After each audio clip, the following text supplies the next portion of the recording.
We are set for a primetime matchup that doesn't at all feel like a primetime matchup.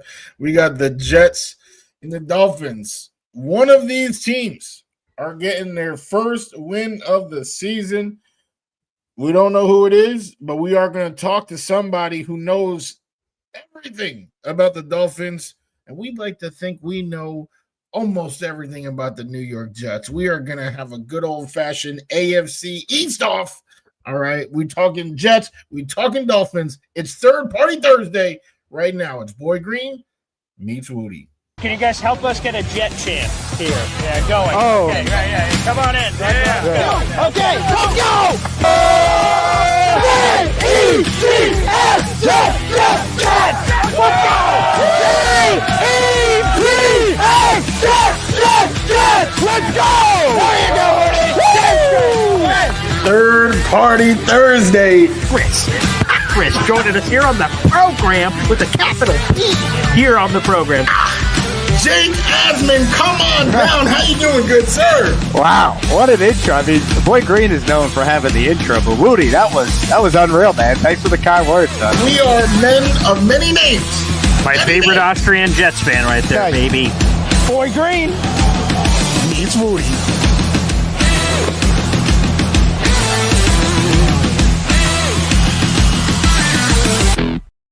Welcome to another episode of Boy Green Meets Wudi. The energy is high in the comments. All these let's goes. I'm ready to run through a brick wall right now. Come on now. You know it's your boy James Wudi. Wudi rocking everywhere.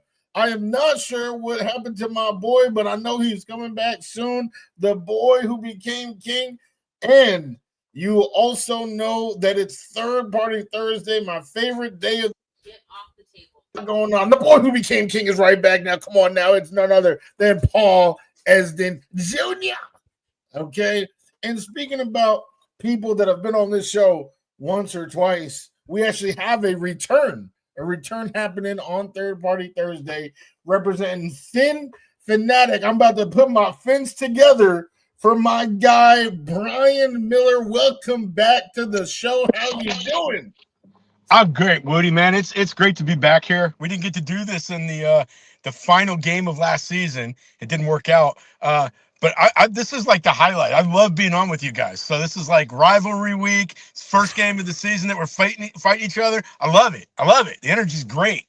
Mm-hmm. It is. I mean, the energy is great right now. I know leading into the week for both of us, it's been not so good. Not so good. So I wanted to start off with just the key question, like what is up with the Dolphins? I mean, for the Jets, I know, we got a new coach, Justin Fields trying to figure out a lot of things. 0-3, was in the realm of possibilities, but with healthy Tua, Mike McDaniel, the cavalry, I'm not sure if this is what was on our bingo card. So just in general, how did y'all get here?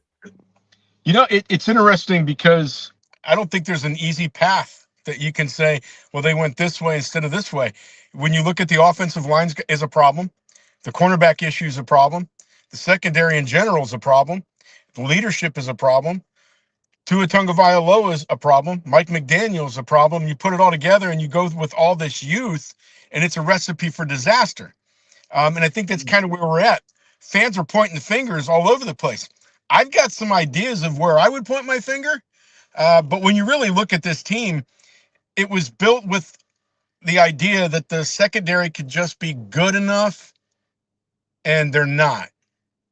Dolphins have given up 30 points every game this year, and you can't win when you do that. Well, let's do a follow-up there, because right before the season started, the Miami Dolphins jettisoned, to use that word, Jalen Ramsey outside from Miami to Pittsburgh. And I thought you guys got, a better haul than I would have thought. I thought, oh boy, with this sort of obvious trade possibly happening here, maybe they're going to get a late round pick. Instead, you get the homecoming for Minkah Fitzpatrick. What did that trade, if it sent any message, what was the message? Trading away Jalen Ramsey, this top flight corner right before the season. I don't know if it really sent a message. So you got to go back and look at last year and then look at the 2023 season. The Dolphins were fantastic in 2023. Everything was clicking, everything was working right up until they got into the playoffs and got bounced. When they tried to do the same stuff in 2024, it didn't work. All those players that were showing up late, like Jalen Ramsey, didn't show up at all sometimes, would show up for an hour late for a team meeting or whatever the case was, or show up late for practice. And he wasn't just the only one, but all of these people were doing this. It was fine in 2023. They were winning. Nobody wanted to interfere with what was working. 2024 comes along, it's not working. Now all of a sudden, we want you to be here on time. This isn't acceptable. We're going to start fining you. And that doesn't sit well. You can't say to these veterans, you can do whatever you want, and then turn around and say, well, not anymore. I hate to say it, it's like dealing with a toddler. You can't give them candy and expect them never to eat it again. So after the season was over, there was a big players meeting with Mike McDaniel, and he basically said, if you don't want to be here, let me know and get the hell out of here. But we're changing the way things are going to be done. And when you look at a guy like Jalen Ramsey, it came right off of the start. They butted heads, and it was gone. I mean, it was just a matter of time. There was no way after it came out that Ramsey was going to be a member of the Miami Dolphins, and this was going on before the draft started. So it was just a matter of finding the right situation and the right trade, and that's how that came down. But it was long coming. It was something that had to be done. I don't think there was a message necessarily. It was just these two burned their bridges. Well, let's talk about something that may need to be done, because I'll go back to the same 2023. Things were looking great. Did Mike McDaniel solve Tua? Tua was looking like an MVP candidate. My fantasy football team was balling because I had Tua and Tyreek. It was a fantastic time to be alive.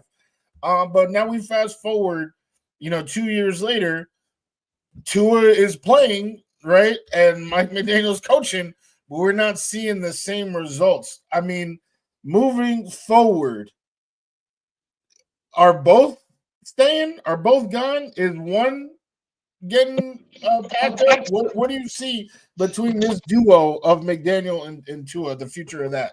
Yeah, it's a great question. And I got to tell you, it's kind of funny that you asked me this today, because I just finished writing an article about that very question. A lot of people, like we said earlier, fans pointing their fingers. Is it Anthony Weaver's defense that's the problem? Is it Mike McDaniel's play calling the problem? Is it Chris Greer who hasn't got the right players? Or is it Tua Tagovailoa? I started looking into some things. I started looking at some research. When Mike McDaniel came in as the head coach, he had to take Tua. That was part of the deal. That was Chris Greer's draft pick. He had to coach Tua. And I think he saw an opportunity. Here's a guy that's got great accuracy, has a fantastic release. He built his offense around what Tua does well. But there's a problem. As everybody's looking at Mike McDaniel saying, what's going on with your offense? Why are the defenses able to defend it now? You're not changing. And the more I dug into this, I realized it's not Mike McDaniel that's not changing. Tua's not growing. He is still just as limited in what he can and can't do. So Mike McDaniel is calling a game plan and setting up his system based on what Tua is capable of doing. And because there's no growth, he can't expand that. And it's a theory, but it's my theory. This is what I think is going on. So when I look at a guy like McDaniel, who's got this massive playbook, and I don't think he's using all of it, because Tua can't throw the passes that need to be thrown. He's not rotating with his passes anymore. When he goes to throw deep, his longest pass this year, completion was 47 yards. I think he's gone deeper than that once, maybe twice. The problem is he can't rotate his hips. Why? Well, last year he missed the Jets game because of the hip injury. After the season was over, he told the media this is something that's probably not going to go away. So now we've got a hip injury not related to what he had in college that is maybe problematic.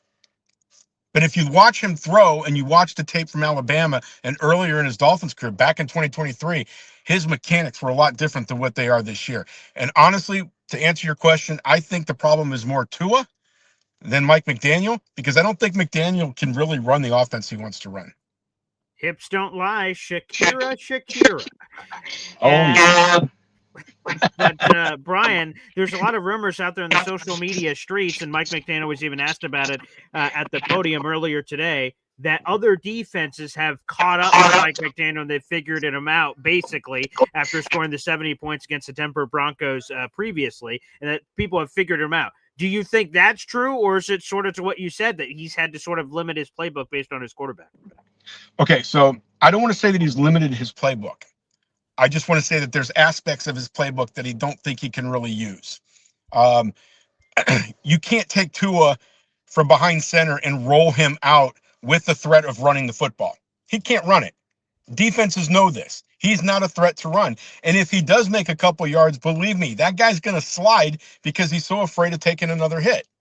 One more hit and he could be done for the career. So there's aspects of Mike McDaniel's offense that I don't think he can truly run with Tua back there. It doesn't open it up enough. Him saying, as far as defenses figuring him out or catching up, they know how to take Tyreek Hill away. Let's look at that real quick. You take Tyreek Hill out of the game plan, who are you left with? Jalen Waddle, Malik Washington.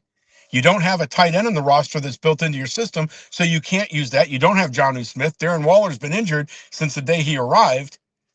So where is your next pass going to? Well, you're going to throw the ball to Jalen Waddle. Okay, well, we'll take him out of the game. That's not a big deal. So then you've got Devon Achane, who is one of the leading receivers as a running back, and you got Malik Washington, who is a 2-year, 3-year player. I don't remember when he was drafted 100%, but in any case, you took the bulk of Mike McDaniel's offense away. Tua is a 1-2 read quarterback. So now you've taken away his first read. You take Jalen Waddle out of the second read. The only options he has left is to go to an outlet receiver because he doesn't have the time in the pocket to make that third or fourth read. He doesn't have time in the pocket for Tyreek Hill to adjust his route. Are the defenses catching up? Absolutely. But Mike McDaniel's handcuffed as to what he can do because there's limitations with Tagovailoa.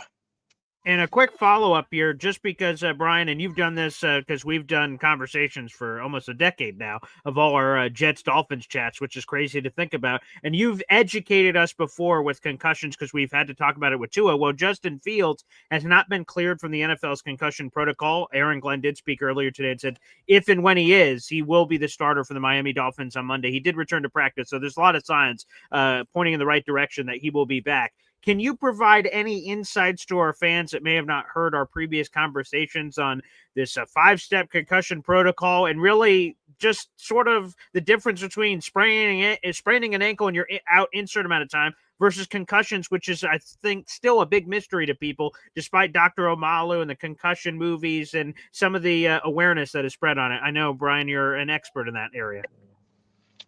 I don't know if I'd say I'm an expert. I've suffered a couple, and I spent 22 years as a paramedic. But the neurological aspects of a football player is going to be completely different from one player to the other. You got to look at the history. When you look at what Tua Tagovailoa went through with the multiples that he's had, most of those put him into a position where you knew it was serious from the start. It's a difference than getting banged in the head, and you're a little woozy, and you go into the tent, and they're like, your pupils may not be dilating as quickly as they should, or maybe you're just kind of like squinting a little bit while they're asking you questions. There's a lot of variables that can go into that. And when you start thinking about it from a player standpoint, if you haven't gone through a lot of them, it's usually pretty easy to shake off. But under the new NFL protocols, they are, like you said, the 5-step process. You go to the blue tent. Now you got to be cleared by an independent doctor or a neurologist. Then you got to acclimate yourself back to practice. Then you've got to be able to do a little bit more. Then you go back and talk to the neurologist. Are there any headaches? Are there any hiccups? Anything along the way? That's just to get to the point where the NFL goes, okay, you're clear to play. I would be surprised if Justin Fields does not play on Monday night. There is still plenty of time left for him to clear. He was able to return to practice today, regardless of whether it was limited or not. That's the big first step. And once you get there, if it's not like your third or fourth, I mean, Tua's had 2 in 1 year. He's had 3 over the course of 2 years. So there's a little bit more that goes into having those type of neurological appointments and clearances because there's a lot more tests that need to be done. In Justin Fields' case, it shouldn't be that bad. He missed last week. That's fine. But this week, I would be shocked if he's not on that field. And if he's not, then it tells me that the severity of his injury was a lot more. And we also got to take into consideration too that you've got you could take a concussion to the front of your head, you could take it to the rear of the head, you get hit in the ear hole, and you could have a concussion. So there's depending on where your body takes that impact, is going to also extend how much time you may have of missing time or missing practices.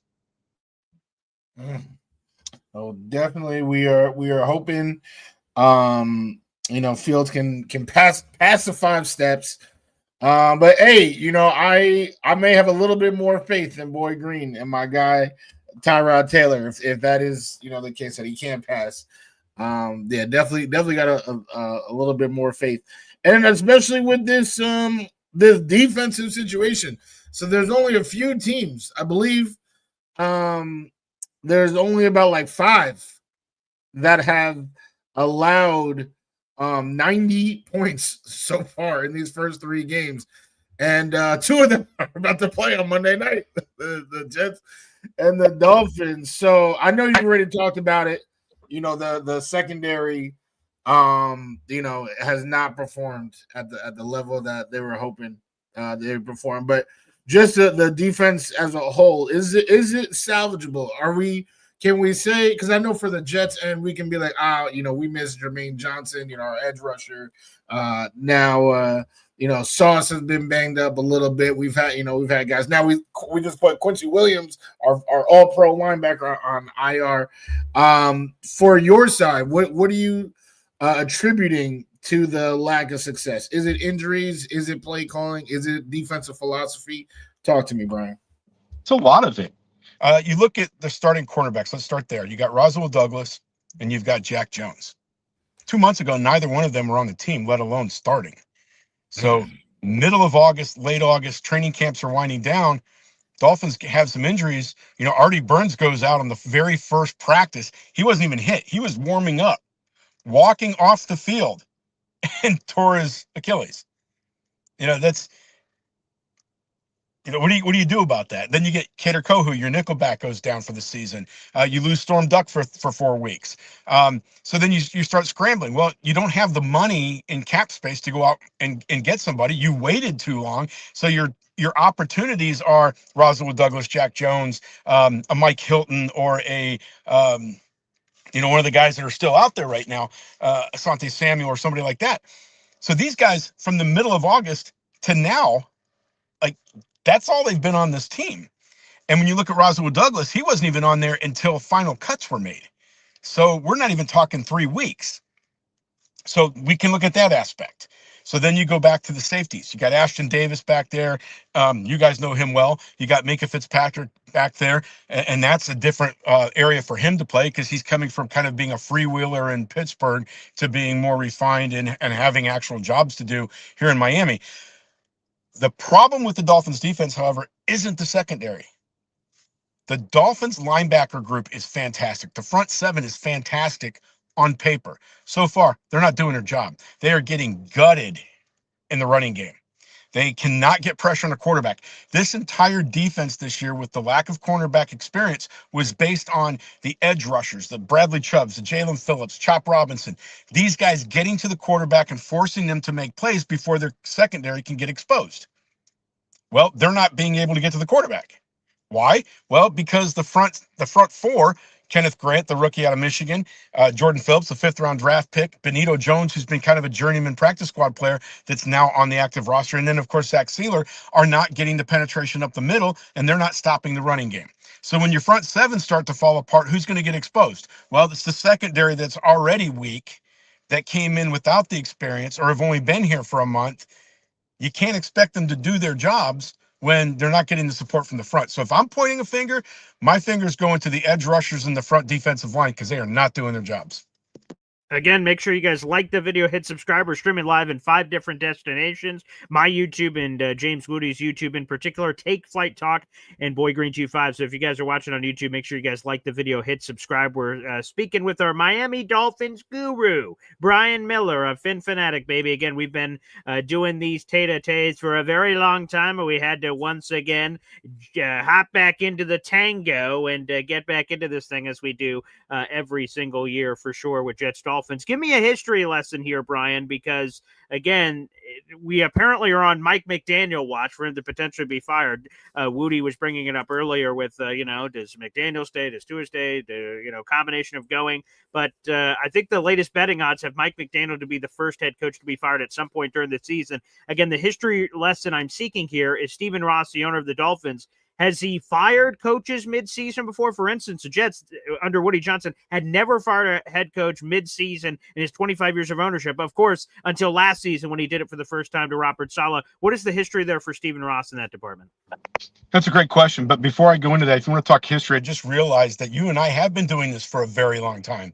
It's got to be at least 10 years, if not longer. And the reason and the biggest thing that I notice is that when I'm looking at myself on the video, I aged a lot from where I was 10 years ago. Yeah, and real quick, I don't know if that was because of the time passed or the things that have happened to both of our teams over the last 10 years, but nonetheless. Yes. Combination of the two. Yes, Stephen Ross has fired coaches in the middle of the season. He did it with Tony Sperano, and he did it with Joe Philbin. And I know this with Joe Philbin because the day after, or 2 days after, 2 games after Joe Philbin was fired, I had the opportunity to talk with Dan Campbell. And I asked him specifically, what do you do to try to undo what Joe Philbin did? And he did not like the question. And he came right up to me, almost nose to nose, and chewed me out for asking it. And this was a media type thing. And I love Dan Campbell. He scared the crap out of me. But there is a history for Stephen Ross to do that. He does not want to fire Mike McDaniel, though. He does not. He likes him. McDaniel's a likable coach. He's well respected within the organization. Ross does not want to do this. Not to mention the fact he's got $19 million still invested in him over the next 2 years. That being said, if people are thinking that McDaniel's going to get fired, I'm going to tell you why he's not. Entering the season, I thought for sure this was a good possibility. And had the Dolphins shown up and played in Buffalo and got blown out and looked like garbage, there was a very good opportunity or good chance that McDaniel was not going to last. But we've got the Jets, we've got the Saints, we've got the Falcons, the Panthers. Our next 5, maybe 6 out of 7 games are very winnable. And I think the Dolphins have the mindset to win those games. And if they can pull that off, you're looking at going into the back end stretch with maybe a 5-5 record by week 10. Then you're heading to Spain for the Commanders, and then you come back for a bye week. If the Dolphins are sitting at 6-5, 5-6, right around then, Ross isn't going to fire McDaniel. Now, if he can't beat the Panthers and he can't beat the Saints and he can't beat the Falcons, then that's a totally different story. But those are very winnable games. So I don't see McDaniel losing his job until the end of the year. And I'll be honest with you, I'm not 100% sure that Ross will fire him anyway at the end of the year if the Dolphins somehow figure out how to get around to 8-9 record. How dare you include us in the winnable games? The Jets, it's fine. Because I think that's how we're viewing you as well. That's what we're trying to stop the bleeding. Stop the bleeding at 0-3.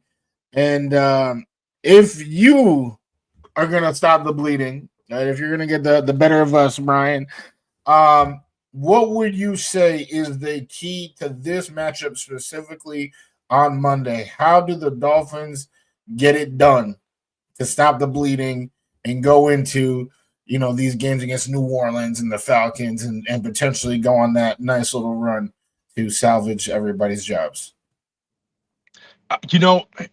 From where I sit and from what I look at, this game's going to end up in a tie. That's how this season is going for us, for both of us. If I'm the Dolphins, my biggest concern as a Dolphins fan is You guys got great running backs. You've got solid running backs that can hit the edges and they can pick up yards. They're physical at the point of contact. You've got good wide receivers that can expose a weaker secondary. You've got a quarterback, whether it's Fields or Tyrod Taylor, who can throw the ball. If I'm a Dolphins fan, my question is going to be how are they going to attack off the edge? Will guys like Phillips and Chubb and Chop Robinson contain the quarterbacks from moving outside? If Fields is playing, he's running the ball. I don't care if he's coming off of a concussion or not. That guy's going to run. He's going to slide or he's going to make it to the sidelines, but he's going to run. It's an element to the game that the Dolphins are not very good at. You guys also have a great tight end. Mason Taylor is still coming up, but there is a lot of things to like with him. So now you've got another outlet receiver. The Dolphins have not shown that they can really stop the run. They can't get pressure. They didn't do it against the Bills. They didn't do it against the Patriots. They didn't do it against the Colts. They're not getting quality pressure on the quarterbacks. So in that situation, I have to say, if they can't stop the running game of the Jets and if they can't force pressure on the quarterbacks to make bad throws, your receivers are going to eat up the Dolphins secondary because there's going to be patience. They can redirect their routes. If Fields gets in trouble or Tyrod Taylor gets in trouble, your receivers are going to be able to outmaneuver our cornerbacks. So that is a concern of mine. I think the other side of the ball, I think Miami has a good opportunity to exploit some of what the Jets are doing defensively. But again, your front seven is going to be the key as well, because if you can shake Tua and take away his first read, which is Tyreek Hill, you're already setting yourself up better because right now, Tua's not going to throw that ball 80 yards downfield. He's admitted he's not going to. He admitted that he can't. You don't have a starting quarterback tell your two receivers that when you go deep, expect the possibility of having to stop your routes and come back for a ball. And that's what Tua has said to them. And I'll tell you this is, I'm sure, a reason why Dolphins fans should feel confident. I didn't realize it was this bad, and then I looked it up. I'm like, oh, what's a recent series history between the Jets and Dolphins? The Dolphins have won 14 of the last 18 since 2016. Hey, I mean, we won the most recent one. Thank you, Aaron Rodgers. Salute for that phenomenal 4-touchdown pass game with us once again missing the playoffs. But nonetheless, that did happen. So the series history there, Brian, favors the fish. Yeah, it does. And you got to remember, before you can go getting all excited about last year, the Dolphins got eliminated at halftime when Denver won, and Tyreek Hill quit. Literally walked off the field. But you're right. I mean, there is a big history there. But when these two teams play, that history and those records go out the window because it's a dogfight with these guys. Now, you guys are going to be playing in Miami. It's 1:00 in the afternoon, or Monday night, I'm sorry. It's still going to be hot. It's still going to be humid. But it's Monday Night Football, and anything can happen. And if we know anything by watching these two teams play, dating all the way back to the Richard Todd years, before that, Ken O'Brien, this is a dogfight. It doesn't matter how bad the Jets are or how bad the Dolphins are. When these two teams play each other, it can go any way. Anyway, and you guys know this from Brett Favre. You guys were ready to go. Who knocked you out of the playoffs? Miami did. Miami wasn't very good that year. So go either way. Yeah, that is true. I do want to follow up because you mentioned Tyreek Hill. Apparently, the Jets have a weird thing of getting receivers to quit. Antonio Brown quit against the Jets, started stripping his uniform off, throwing that into the crowd. Tyreek Hill now, so I don't know what sort of aroma the Jets are giving off that's causing that. But how did the Dolphins figure it out with Tyreek Hill? Because we all saw the post game interaction with Omar Kelly and company with Tyreek Hill, like. That seems like the toothpaste out of the tube. I don't know how you put that toothpaste back in the tube to fix the problems. Have the Dolphins been able to? I don't know. If you look at the post games, the first 3 games, if you looked at Tyreek Hill and you listen to what he's saying, he's trying to say everything right. The Dolphins did not vote him as a team captain this year. Mm-hmm. He made the comment, hey, I'm not surprised. Look I've had a lot of bridges that I had to rebuild, an attitude adjustment that I needed to make. But if you watch the way he talks and you watch the mannerisms that he has, the losing is eating him alive. This is a guy, I will be absolutely shocked if he is still on the Dolphins before the trade deadline or at the trade deadline.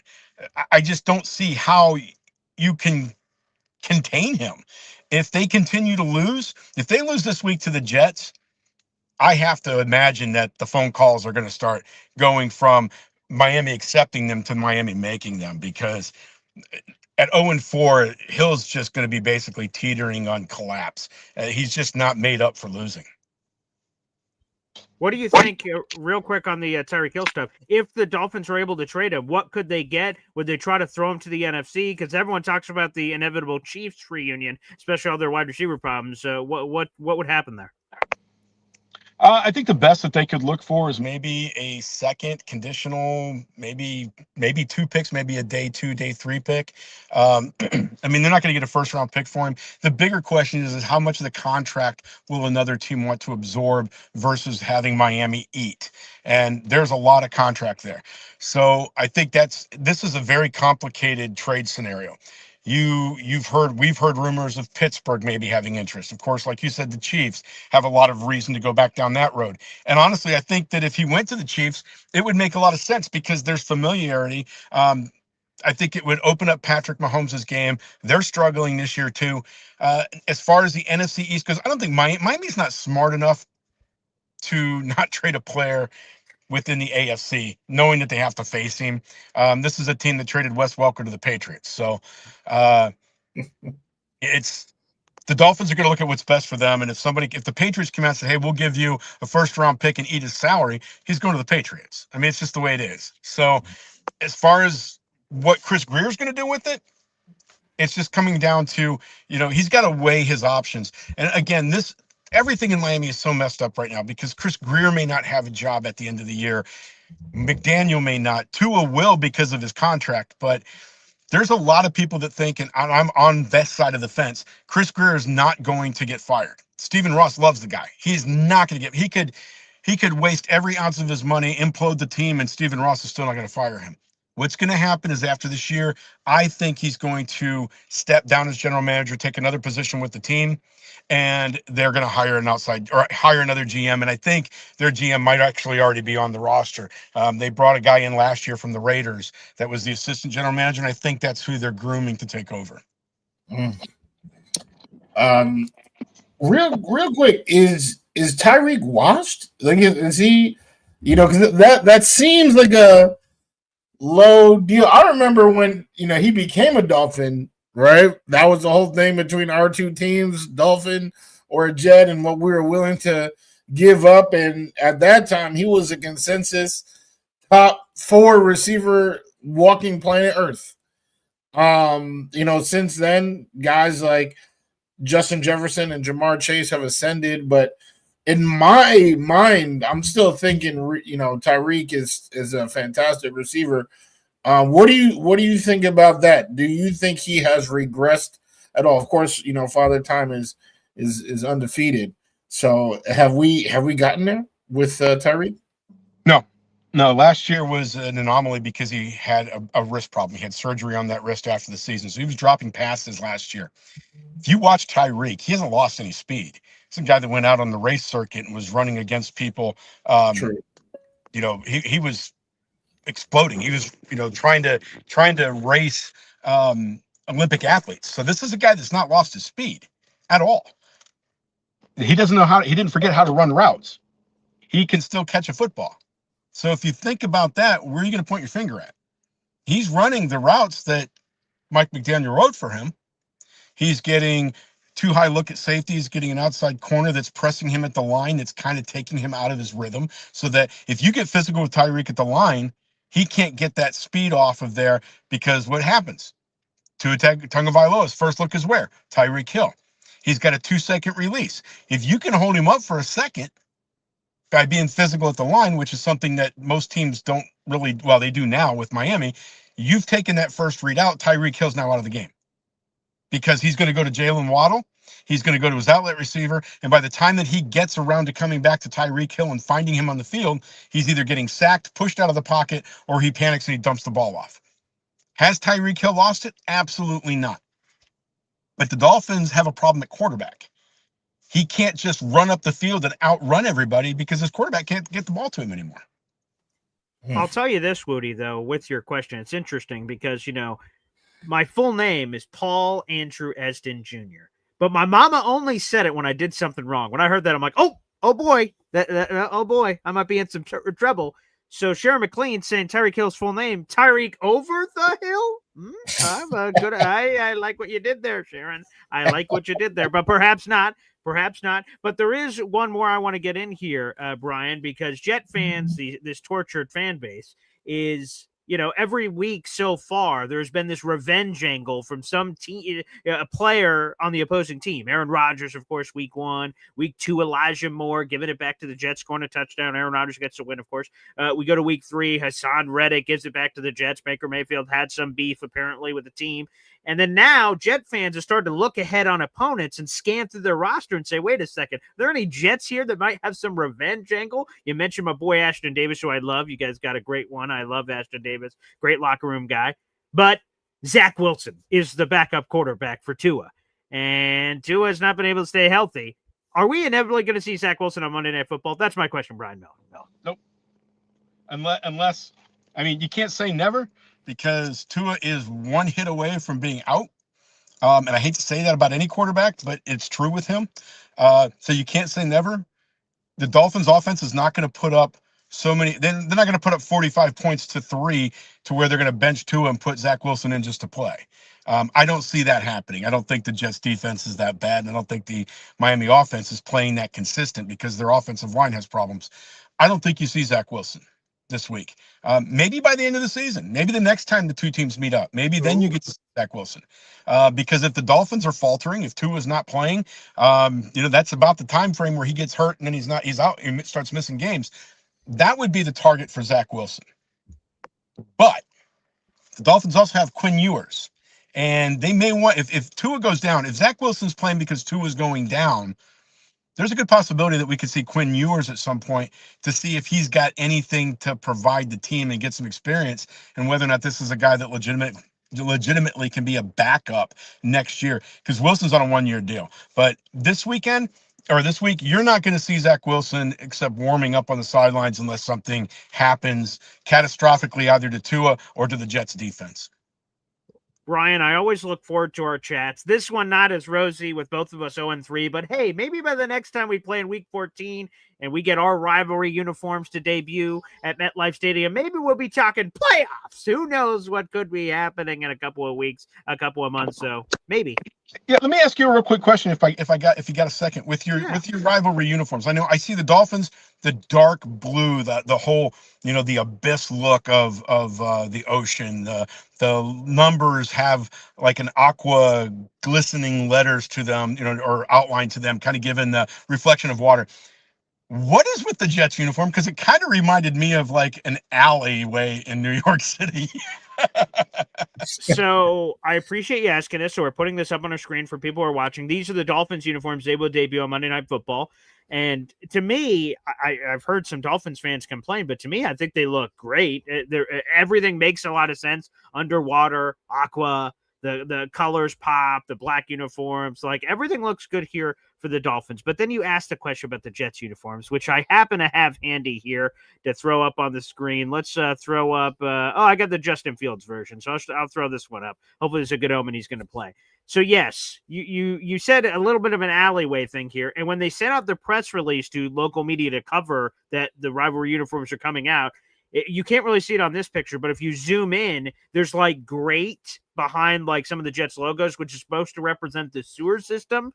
And I'm not kidding, but that is in the press, like to describe it. They're talking about the streets in Gotham, and like, I don't think they were going for grimy, but that sort of is the, connotation here is that, they're trying to get, I think what they're trying to do is like the man cover holes and say, look, this is the, like, the raw streets of New York, but I don't think it really gave that same vibe, basically. Damn.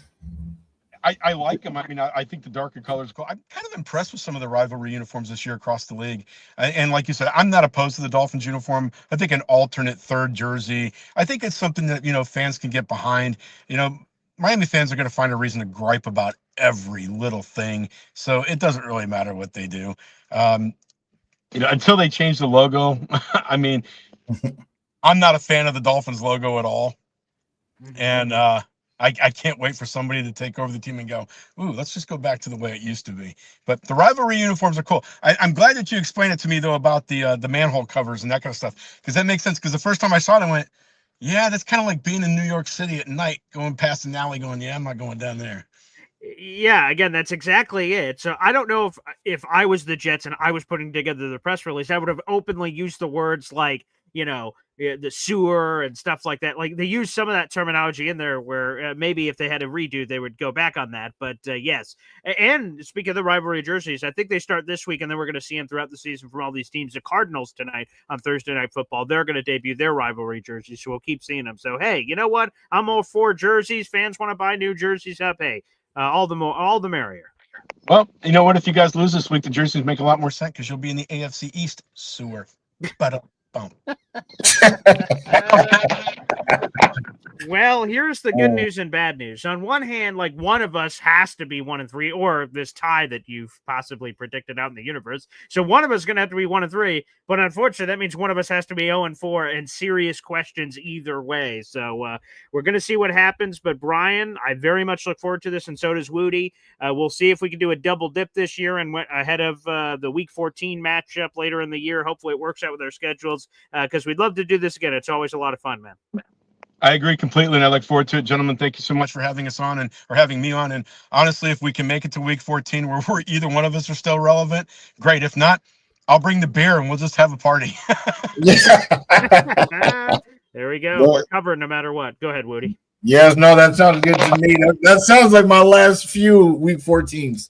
So I'm definitely up for that. But of course, would hope, because we do have cushier schedules, in between now and then. So hopefully, we can be at that 500 mark and just talk about, wild card. Try to smell the wild card if we can. But yeah, definitely appreciate it. Always a pleasure. Looking forward to Week 14 where we can see those jerseys, the sewage, all that type of stuff. Shout out to our listener, Ol Yank, who got that jersey. He got the Justin Fields sewage jersey 30 minutes before his concussion. Wow. Good luck this weekend or Monday night, guys. Appreciate it. Thank you, Brian, and thank you, everybody, for tuning in. We will see you next time. Take friggin'